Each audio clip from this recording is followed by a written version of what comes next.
Kag sa numero 1 sa mga balita subong adlaw. Mag-asawa kag ilang anak nga lalaki nasapuan nga patay bangod sa pagpaniro. Konflikto sa duta isa sa mga ginalantaw nga motibo karon sang PNP. May report si Nico Delfin. Bangkay na sang maabtan ni Nelgy Silayes ang iya ginikanan nga sanday Nelde Silayes 59 anyos kag Josephine Silayes 60 anyos sa gwa sing ilabalay sa sitio Ginaman sa barangay Buena Vista sa Banwa sa Murcia kaina sang aga. Ang bangkay sing iya mangod nga si Jovi Silayes dugoon man nga nakitaan malapit sa bubon sa gwa sing ilang balay.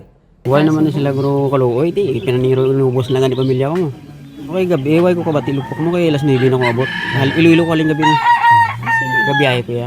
Dugan lutang mo gani sumong kay ti. Way mo na sila gani sala. Way ko ano motibo nila na. Ginsiling sang ila kiingod balay nga si Eric Musico. Nabatean nilang linupok mga alas 7 Huwebes ang gabi.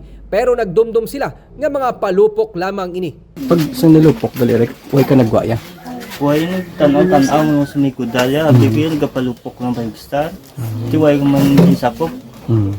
Kaya amon to galing. Ginpahayag ni Police Major Sherwin Fernandez ang hepe sa Murcia PNP nga mahimo kilala sa mag-asawa ang hindi magdubo sa duwa ka mga gunman nga ila ginhandaan pa sang panyapon antes pa man natabo ang pagpaniro.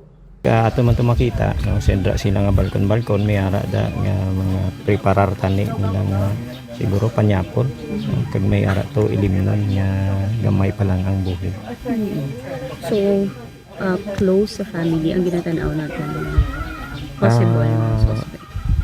Hindi kami ka-conclude no kay ti ongoing pa man naton investigation nga ginanantaw man kita nga ang gulo nga posible makatag sa aton sang lead kung ano gin man ang motibo sa pagpatay sinisina kay ti suno sa mga tawo buot man ni nga mga tao di nangyari din no.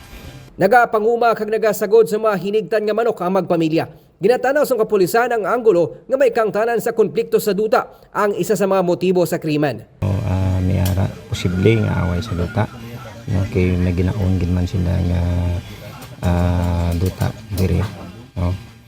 Tapos ti basi kinanantaw pa naton no kung may ara sila nga dugay na blang nga mga nakaway dire sa barangay. Na-recover sa crime scene ang pila ka mga baseos ang caliber 45 pistol kay ban pa nga mga kalibre sang pusil. Hustisya karon ang nagapabiling nga panawagan sang nalisdan nga pamilya. Nico Delfin para sa DG Cast Negros.